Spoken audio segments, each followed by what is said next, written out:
Ability of someone to carry a firearm, no permit, no training. So many people talked earlier about what would happen if someone had a gun in their home with no training. What if they had children that were getting that weapon? But I wanted to say, what would happen if you had someone who had been radicalized, who had been on, let's say, 4chan, that's a message board that has a lot of neo-Nazis. What if someone had been radicalized? There would be nothing to stop them from going, buying a weapon with no training, no waiting period, no anything.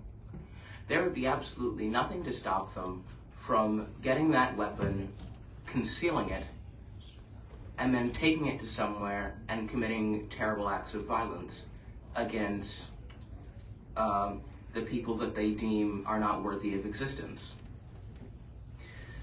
I think of that example, but there are others. What if, what's to stop someone who is not, what's to stop a child?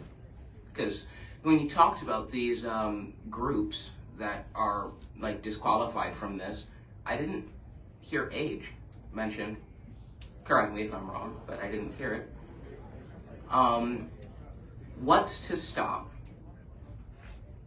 me from going in, getting a firearm and concealing it with no permit, no training? How much are we willing to give just to appease people who want to own guns without the government being involved? Because we're talking about lives. So I think it's a bit more than, well, these people 200 years ago would have wanted us to have guns. Well, times have changed. And I'm not against the Second Amendment, of course, but times have changed, weapons have changed, and like Representative Bryant said earlier, it means regulated. You need to regulate these things. And people have talked about, well, they don't regulate the First Amendment. One, they do, and two, words, for the most part, don't end lives on a regular basis. What was the number given earlier? 105 people a day killed by guns. So, why? And I want to circle back to my point. 30 seconds. Okay.